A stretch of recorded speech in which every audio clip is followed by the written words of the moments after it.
2024 ও 25 সালে পশ্চিমবঙ্গ মধ্যশিক্ষা পর্ষদ থেকে যে টেস্ট পেপার ছাত্রছাত্রীদের দেওয়া হয়েছে, সেখানে ভূগোলের পেজগুলো 3 নম্বরগুলো সমগ্র পেজগুলো দেখলাম। 3 নম্বরের যে প্রশ্নগুলো এসেছে, ফার্স্ট, নদী মহানয় বদ্বীপ গড়ে ওঠে, অনেক পেজে দেখলাম। বর্জ্য ব্যবস্থাপনা কোনো পেজে থিয়ার এবং কোনো পেজে ফোরার বলতে কি বোঝো? পশ্চিম বাহিনী নদীগুলোতে কোনো বদ্বীপ গড়ে ওঠে না কেন? আর বর্জ্য ব্যবস্থাপনার প্রয়োজনীয়তা বলতে কি বোঝো? বর্জ্য ব্যবস্থাপনার শিক্ষার্থীর ভূমিকা কি? আর উপগ্রহ চিত্রের ব্যবহার। তাছাড়া এবার 2025 সালে যেটা পড়ার চান্স সবচেয়ে বেশি, সূর্য সমলয় এবং ভূ সমলয় উপগ্রহ, জিওস্টেশনারি এবং সান সিনক্রোনাস স্যাটেলাইটের মধ্যে পার্থক্য। পাঞ্জাব হরিয়ানায় কৃষিতে উন্নত কেন, দেখলাম অনেক পেজ পড়েছে। অরণ্য সংরক্ষণের কি কি উপায় বা প্রয়োজনীয়তা। আর ওজোন স্তরের গুরুত্ব কি কি, আর ওজোন স্তরের বিনাশের কারণ, অনেকগুলো পেজে কভার করেছে দেখলাম। তোমরা হলে এই সমগ্র যে প্রশ্নগুলো 3 মার্কসের আমি বিস্তারিত আলোচনা করলাম, দেখে নাও। প্রথম 3 মার্কসের প্রশ্ন দেখো, নদী মোহনায় বদ্বীপ গড়ে ওঠে কেন? নদীর মোহনায় বদ্বীপ সৃষ্টির জন্য গুরুত্বপূর্ণ অনুকূল পরিবেশগুলি হলো, ফার্স্ট পয়েন্ট দেখো, পলিযুক্ত নদী। প্রথম পয়েন্টটা, নদীর মোহনায় বদ্বীপ সৃষ্টির অনুকূল পরিবেশের মধ্যে অন্যতম হলো পলিযুক্ত নদী। নদীতে পলির পরিমাণ অনেক বেশি হলে তবেই সমুদ্রগর্ভে ধীরে ধীরে পলি সঞ্চিত হয়ে বদ্বীপ গড়ে উঠবে বা গঠিত হবে। 2 নম্বর পয়েন্টটা দেখো, বলছেন নদীর 3টি প্রবাহ।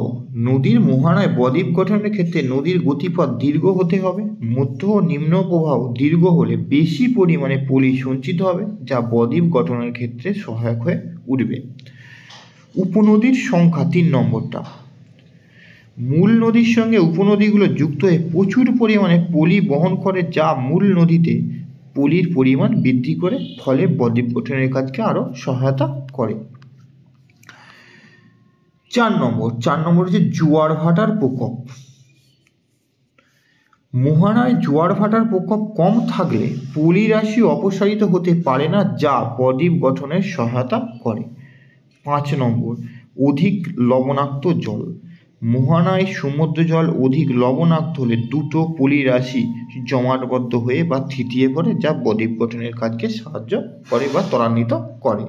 এই তোমার 4টে মতো পয়েন্ট, 3টে থেকে 4টে পয়েন্ট ভালো করে লিখলেই তোমার 3 মার্কসের হয়ে যাবে। দেখলাম ডব্লিউবি পর্ষদের যে টেস্ট পেপারটা দিয়েছে, সেই পর্ষদের টেস্ট পেপার থেকে অনেক পেজই আছে। বর্জ্য ব্যবস্থাপনার শিক্ষার্থীর ভূমিকা। তাহলে বর্জ্য ব্যবস্থাপনার শিক্ষার্থী যা যা করবে সেগুলি হলে, ফার্স্ট, প্রত্যাহ বর্জ্য পদার্থের অপসারণ। ফার্স্ট, শিক্ষার্থীরা প্রতিদিন তাদের চারপাশের পরিবেশে জমে থাকা বর্জ্যের অপসারণ করবে। এক্ষেত্রে তারা বর্জ্য পদার্থগুলো নির্দিষ্ট জায়গায় জমা করবে এবং শহর অঞ্চলে বা পুরসভা থেকে বর্জ্য পদার্থ নিয়ে যাওয়ার সময় যে গাড়ির ব্যবস্থা করা হয় তাতেই প্রতিদিনের বর্জ্য পদার্থগুলো ফেলবে। ফার্স্ট পয়েন্ট হচ্ছে বর্জ্য পদার্থ অপসারণ, প্রত্যাহ। সেকেন্ড পয়েন্ট দেখো, গৃহ ও বিদ্যালয় পরিষ্কার করা।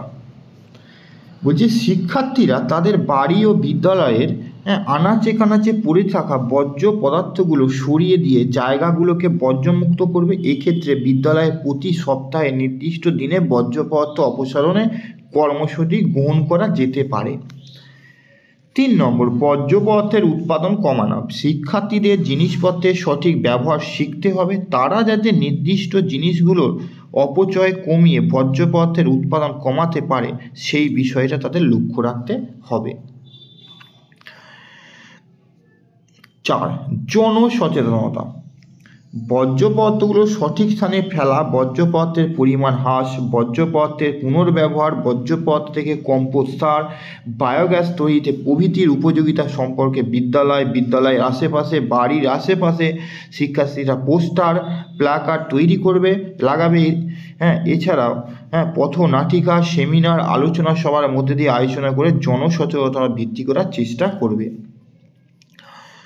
আর 5 নম্বর পয়েন্ট দেখো দিয়েছে, পরিচ্ছন্নতা ও রোগ মুক্তি। তাহলে পরিবেশ পরিচ্ছন্নতায় রোগ মুক্তি ঘটে, তা শিক্ষার্থী এই স্লোগান তুলবে।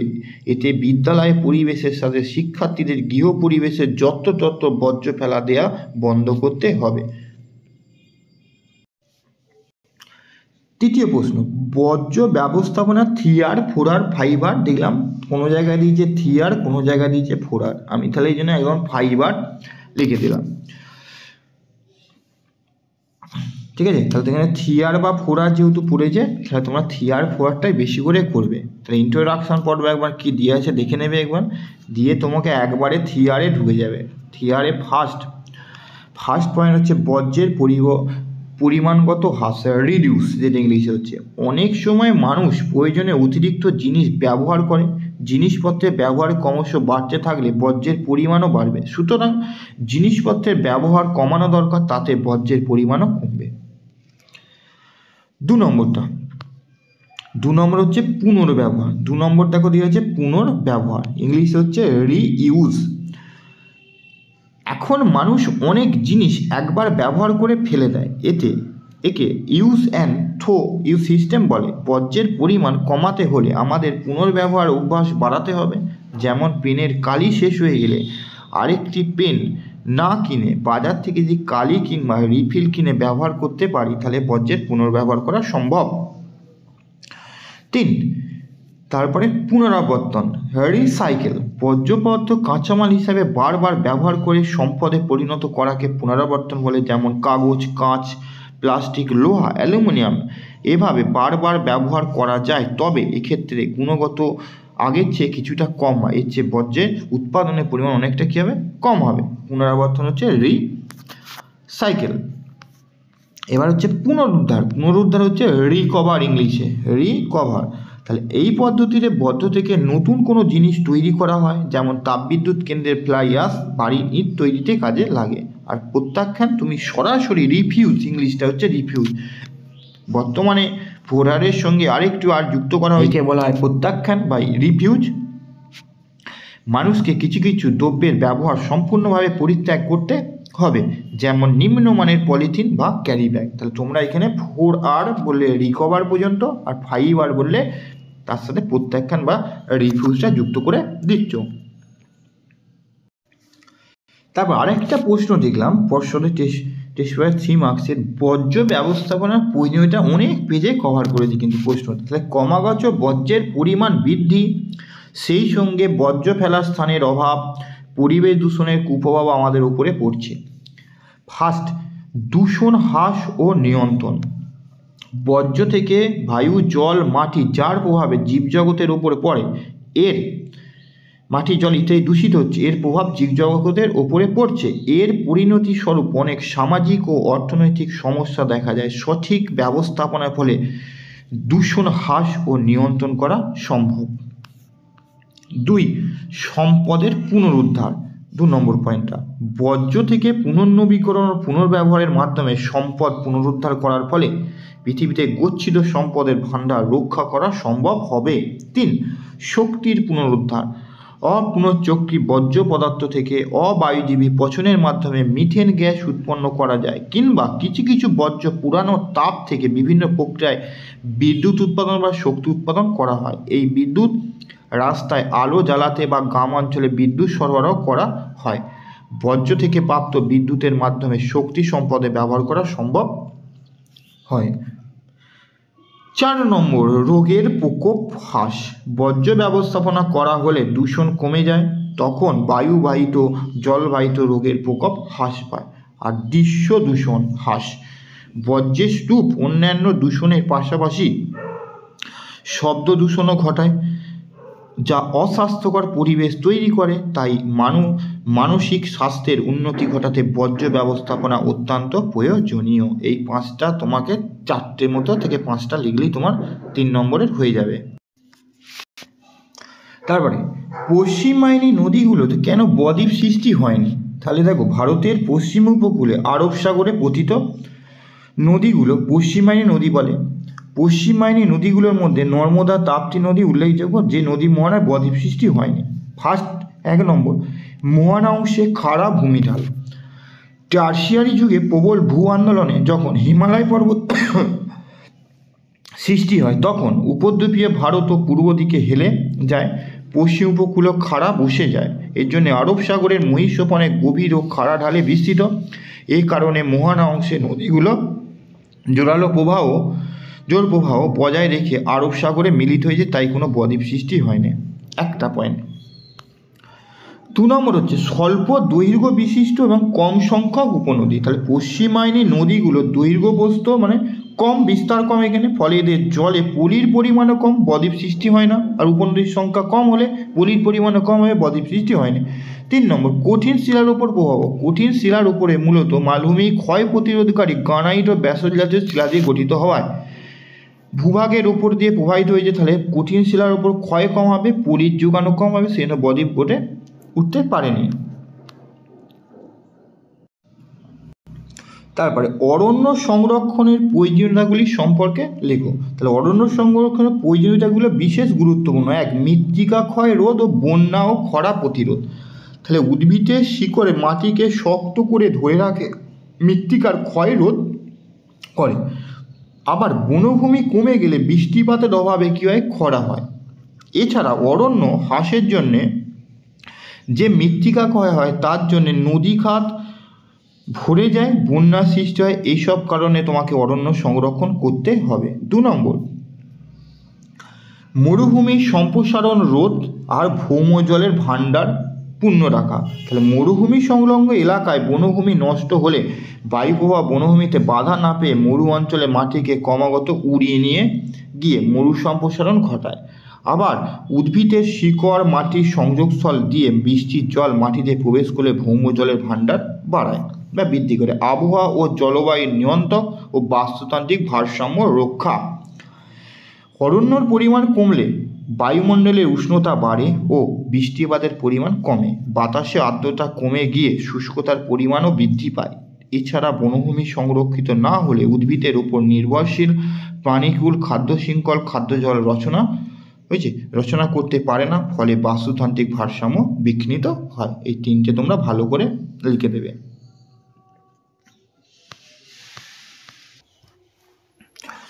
এবার আমরা আলোচনা করব ভূসমলয় এবং সূর্য সমলয় উপগ্রহের মধ্যে পার্থক্য। এটা 2025 সালের 3 নম্বরে পড়ার চান্স খুব বেশি।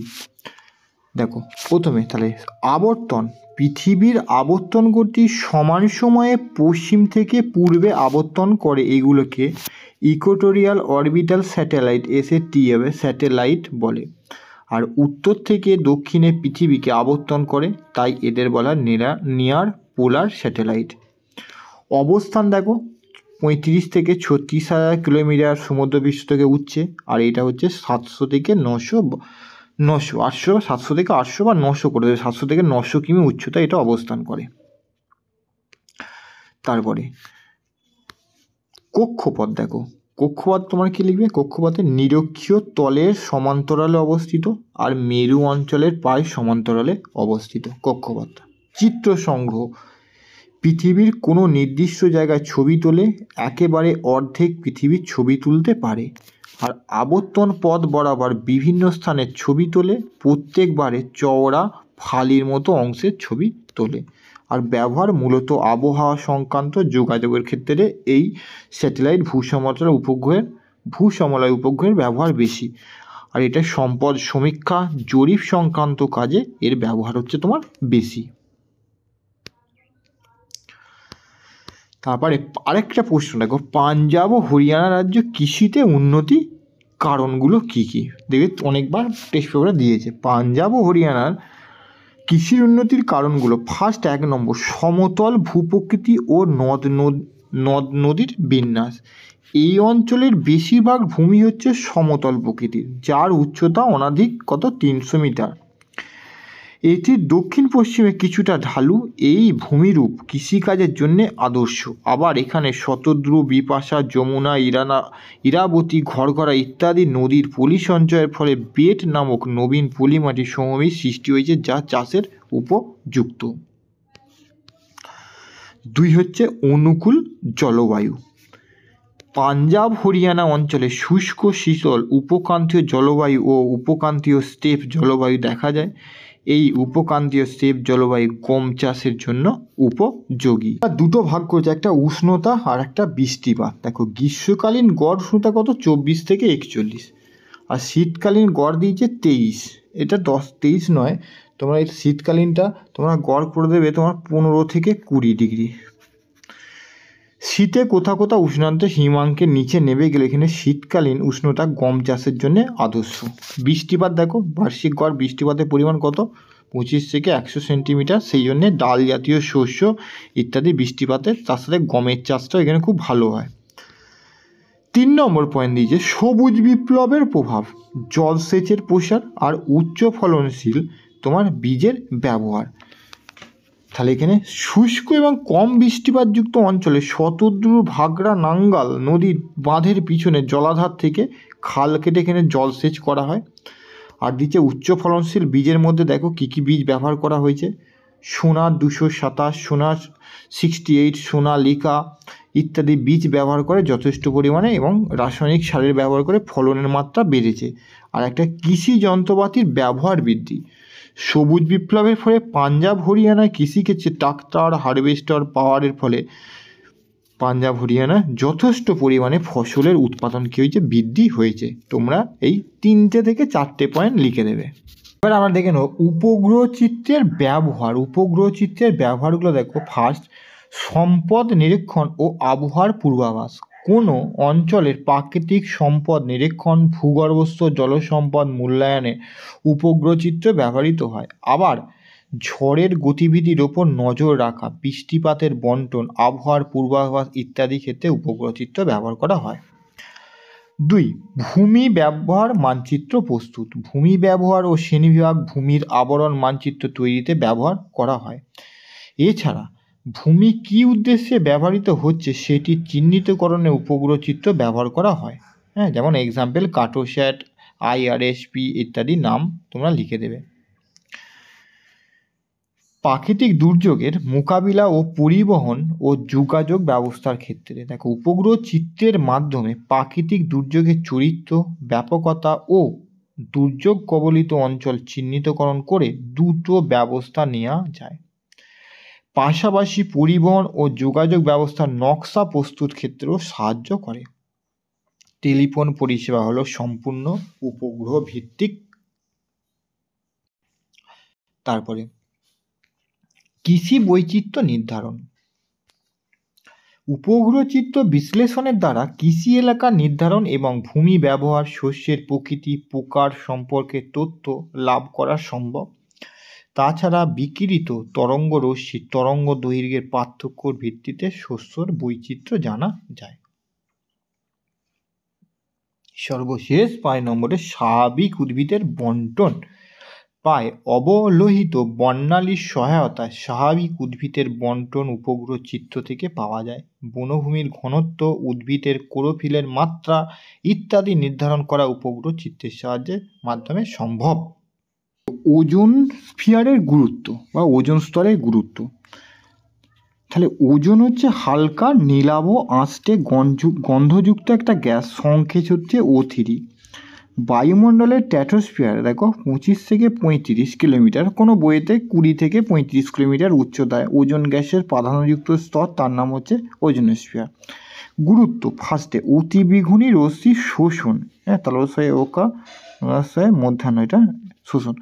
ক্ষতিকারক অতিবেগুনি রশ্মি শোষণ দ্বারা পৃথিবীর সমস্ত জীবকুলকে কী করে, রক্ষা করে। 2, তাপের প্রবাহ রোধ। তাপ শোষণের দ্বারা ওজোন স্তর প্রাকৃতিক সৌর পর্দার ভূমিকা পালন করে। ওজোন স্তর থাকায় বায়ুমণ্ডলের নিম্ন স্তর এবং ভূপৃষ্ঠ অধিক তাপমাত্রা থেকে রক্ষা পায়। 3 নম্বর, রোগ মুক্তি। ওজোন স্তর সূর্য থেকে আগত ক্ষতিকারক অতিবেগুনি রশ্মি শোষণ করে। ওজোন স্তর না থাকলে অথবা পৃথিবীর বায়ুমণ্ডলের যেসব স্থানে ওজোন গ্যাসের ঘনত্ব 210 ইউনিটের নিচে, সেই সমস্ত স্থানে অতিবেগুনি রশ্মি প্রবেশ করে প্রাণীদের ত্বকে ক্যান্সার হয়। 4 নম্বর হচ্ছে বাস্তুতান্ত্রিক পরিবর্তন। বায়ুমণ্ডলের ক্লোরোফ্লোরোকার্বন, হ্যালোন, নাইট্রাস অক্সাইড প্রভৃতি গ্যাসের পরিমাণ বৃদ্ধিতে ওজোন স্তরে ওজোন গ্যাস হ্রাস পাচ্ছে ওজোন গহ্বর তৈরি হয় যা পৃথিবীর পৃথিবীর বাস্তুতান্ত্রিক ভারসাম্য নষ্ট হচ্ছে।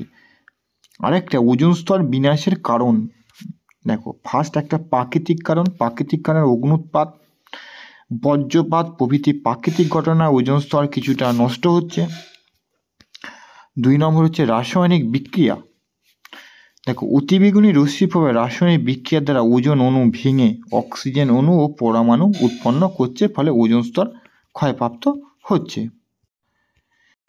3 নম্বরটা সূর্যরশ্মির পরিমাণ বৃদ্ধি। প্রতি 10-15 বছর বেড়ে যাওয়ায় সূর্যের ক্ষুদ্র তরঙ্গ রশ্মির সাথে বিক্রিয়া করে নাইট্রাস অক্সাইডে পরিণত হয়। নাইট্রাস অক্সাইড রাসায়নিক বিক্রিয়ার দ্বারা ওজোন স্তর ক্ষয় করে। 2, ঊর্ধ্বস্তরে বায়ু সঞ্চালন। মেরু অঞ্চল বিশেষত কুমেরু অঞ্চলের ওপর থেকে ওজোন গ্যাস সরে গিয়ে উপমেরু অঞ্চলে দেখো 60 থেকে 70 ডিগ্রি হয়েছে সঞ্চিত হয়। কত উপমেরুটা 60 থেকে 70 ডিগ্রি অক্ষাংশের মধ্যে। এর ফলে কুমেরু অঞ্চলে ওজোন গহ্বর তৈরি হয়। আর মনুষ্য সৃষ্ট কারণের মধ্যে দেখো ক্লোরোফ্লোরোকার্বন ও হ্যালোন গ্যাস কোথা থেকে উৎপন্ন হয়? রেফ্রিজারেটর, শীততাপ নিয়ন্ত্রক যন্ত্র প্রভৃতি থেকে উৎপন্ন হয়। সালফেট কণা কারখানার চিমনি থেকে নির্গত সালফেট ওজোন স্তরকে ধ্বংস করে। আর নাইট্রোজেন অক্সাইড জেট বিমান থেকে নির্গত হয়, যা ওজোন স্তরকে ধ্বংস করে।